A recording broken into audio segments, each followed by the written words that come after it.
పరిశుద్ధ నామానికి సమస్త మహిమ ఘనత ప్రభావములు కలుగునుగాక. మన ప్రభువును రక్షకుడైన యేసుక్రీస్తు యెహోషువ మెస్సీ నామంలో ఆత్మీయులైన మీ అందరికీ నా హృదయపూర్వక వందనలు, ఉదయకాలపు శుభాలు తెలియజేస్తున్నాను. సమూయేలు మొదటి గ్రంథము 3వ అధ్యాయము 19వ వచనంలో ఈ మాట వ్రాయబడి ఉంది. సమూయేలు పెద్దవాడు కాగా యెహోవా అతనికి తోడై ఉన్నందున అతని మాటలలో ఏదియూ తప్పిపోలేదు. సమూయేలు పెద్దవాడు కాగా యెహోవా అతనికి తోడై ఉన్నందున అతని మాటల్లో ఏదియూ తప్పిపోలేదు. ఇక్కడ ఈ సందర్భం చూస్తే కనుక ఈ యొక్క మాటలను మనం చూస్తున్నప్పుడు తండ్రైన దేవుని కృప మరి సమూయేలుకి తోడుగా ఉన్నదని మనం చూడగలుగుతున్నాము.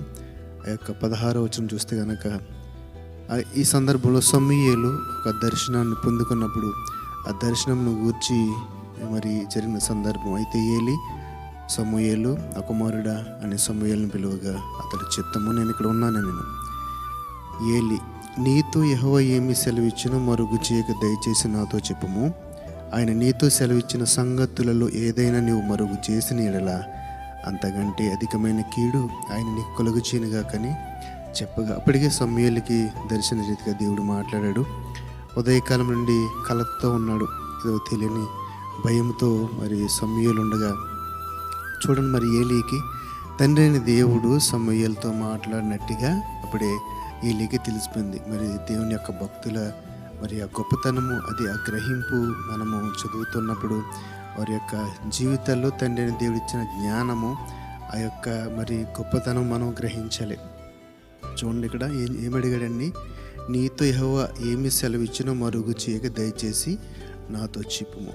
తండ్రి అయిన దేవుడు సమూయేలుతో ఏం చెప్పాడో మరి దర్శన రీతిగా తెలియజేయమని ఇక్కడ చెప్తున్నట్లుగా మనము చూస్తున్నాము. అయితే 20వ వచనం చూస్తే కనుక కాబట్టి సమూయేలు యెహోవాకు ప్రవక్తగా స్థిరపడినని దాను మొదలుకొని బెయేర్షెబా వరకు ఇశ్రాయేలులందరూ తెలుసుకున్నది. మనం చదివిన వాక్య భాగంలో అయితే 19వ వచనంలో అయితే సమూయేలు పెద్దవాడు కాగా యెహోవా అతనికి తోడై ఉన్నందున అతని మాటలు ఏదియూ తప్పిపోలేదు. దర్శన రీతిగా తండ్రి అయిన దేవుడు సమూయేలుతో ఏమేమి చెప్పాడో అన్నీ కూడా నెరవేరినట్లుగా 20వ వచనంలో మనం చూస్తున్నాము కదండి. సమూయేలు యెహోవాకు ప్రవక్తగా స్థిరపడినని దాను మొదలుకొని బెయేర్షెబా వరకు ఇశ్రాయేలులందరూ తెలుసుకుంటే తండ్రి అయిన దేవుని యొక్క చిత్తము, ఆయన తోడు మరి మనకుంటే గనక మన జీవితాల్లో ఆ యొక్క అద్భుతాలు, ఆశ్చర్యక్రియలు జరుగుతాయి. అయితే మరి ఎందుకు మరి తండ్రి అయిన దేవుడు ఆయనకి తోడుగా ఉన్నాడంటే అనుక్షణము అనుదినము కూడా మరి సమూయేలు దేవుని యొక్క దయలో పెరిగినవాడు, ఆయన చిత్తం చొప్పున బ్రతికినవాడు, దేవుని యందు భయభక్తులు కలిగి జీవితం జీవించినవాడు.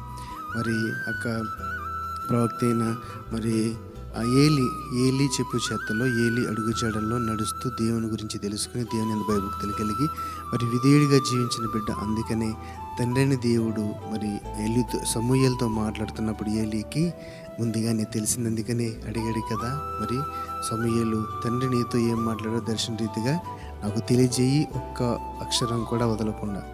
మరి కాబట్టి నా ప్రియమైన సహోదరులారా, ఈ యొక్క మాటలోని మర్మాన్ని మనం గ్రహించినప్పుడు సమూయేలు పెద్దవాడు కాగా యెహోవా అతనికి తోడై ఉన్నందున కేవలం ఏంటంటే తండ్రి అయిన దేవుడు సమూయేలుకి తోడుగా ఉండటం వల్ల మరి ఆ దర్శనం గురించి ఏ మాటలు మరి ఏలీకి చెప్పాడో ఆ మాటలు ఏది కూడా తప్పిపోలేదంట.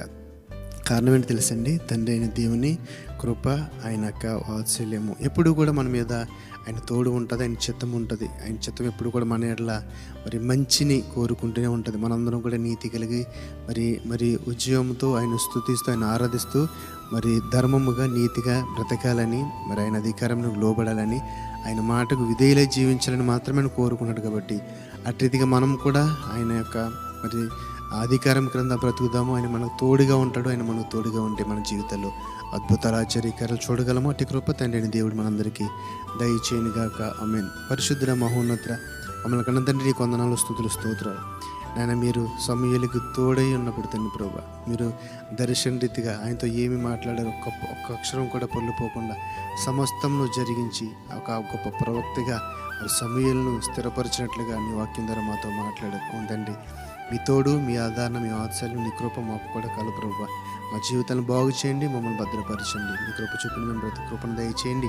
ఆయన పరిశుద్ధత పవిత్రత మాకు నేర్పించండి ఆయన. నీ చిత్తము లేకపోతే, నీ కృప లేకపోతే నీ శక్తి, నీ బలం లేకపోతే ఈ లోకాన్ని మేము జయించలేము. అపవాది నుండి, అపవాది కోరలు తప్పించుకోలేము ప్రభా. అట్టి రీతిగా మమ్మల్ని అందరినీ నీ శక్తితో బలంతో నింపి నడిపించి కృప భద్రపరచమని నజరేయుడైన యెహోషువ మెస్సీ నామములో ప్రార్థన వేడుకొనుచున్నాము తండ్రి. ఆమేన్ ఆమేన్. షాలోమ్. అందరికీ వందనాలు. Praise the lord.